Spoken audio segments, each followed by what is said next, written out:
হরে কৃষ্ণ, রাধে রাধে। তো আমি মাকে নিয়ে বেরিয়ে পড়েছিলাম বাজারে, কারণ বাড়িতে আজ অক্ষয় তৃতীয়ার পুজো। তো বাজারে যাওয়ার পর বাজার থেকে পুজোর যা যা জিনিসপত্র লাগে আমি আর মা মিলে কিনে নিয়েছিলাম পুজোর সব কিছু। তারপরে বাড়ি চলে এসেছিলাম, বাড়ি এসে স্নান টান সেরে সকাল সকাল পুজোর জোগাড় করে নিয়েছিলাম। তো আমার এক কাকা বাড়িতে পুজো করতে আসবে, তো সেই কারণে সকাল সকাল আসতে টাইম দিয়েছিল, তাই আমরা সকালবেলা উঠে পুজোর জোগাড়যন্ত্রী করে নিয়েছিলাম।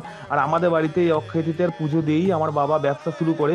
কারণ অক্ষয় তৃতীয়ার দিন হচ্ছে একটা শুভ দিন বা শুভ বার বলা হয়। অক্ষয় শব্দের অর্থ হলো যা ক্ষয়প্রাপ্ত হয় না। এই পবিত্র তিথিতে কোনো শুভ কার্য সম্পন্ন হলে তা অনন্তকাল অক্ষয় হয়ে থাকে। যদি ভালো কাজ করা হয় তার জন্য আমাদের লাভ হয় অক্ষয় পূর্ণ, আর যদি খারাপ কাজ করা হয় তবে তা লাভ হয় অক্ষয় পাপ। তাই এই শুভ দিনে আমাদের পুজো দিয়ে আমাদের ব্যবসা শুরু হয়। তো সকলে মিলে হরিনাম এবং সংকীর্তন করুন এই অক্ষয় তৃতীয়ার শুভ দিনে। সকলে হরিনাম জপ করুন, সকলে ভগবানের সেবায় নিজেকে নিয়োজিত করুন। সকলে ভালো থেকে সুস্থ থেকে, সবার শেষে কিন্তু রাধা রাধা লিখতে ভুলো না বন্ধুরা।